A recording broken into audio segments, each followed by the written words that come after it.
Kristen Mullins, and I work at the Center for Community Engagement at Middlebury College. And I'm here with this trip, our History and Translation 2022, in Los Angeles at the moment.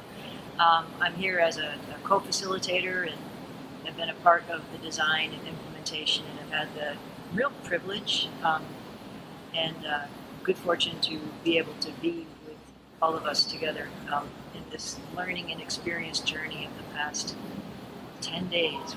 We're in the last day of the program, and a lot of what's on my mind is how do we end this? How do we end this in a way that is fun for all of us? We want this positive feeling, and then also in bringing together the learning and the experiences. We can't hold everything that everybody experienced, of course, right? We have our individual responses.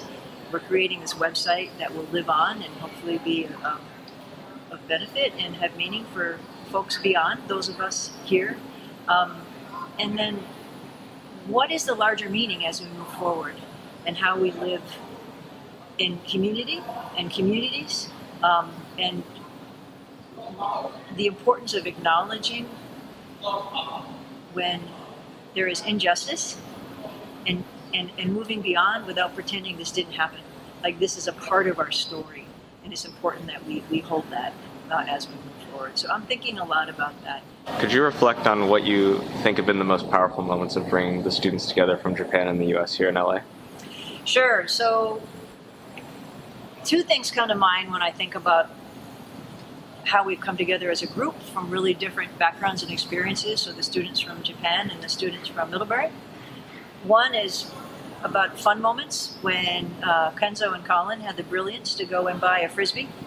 And I would say our third to fourth to last night, we all gathered together. The majority of the group had never played Frisbee before. We're a little tentative. And then within 10 minutes, everybody was goofing around. I had to leave after a while, but folks played for hours. It was just wonderful to see the group come together in that way, and that having that connection and ability to have fun connects to the ability to explore these really challenging lessons and work together that we've been doing over these past days. The other moment that comes to mind is when Mitch Maki, the executive director of Go for Broke, gathered all of us in a circle with all the Go for Broke staff, including interns, folks in their 20s and 30s, and torchbearers who are younger adults, I think primarily in their 30s, who volunteer for Go for Broke, bringing everybody together. And one of the questions he asked was, what does it mean to be Japanese American? What do you think of when you hear the term Japanese American?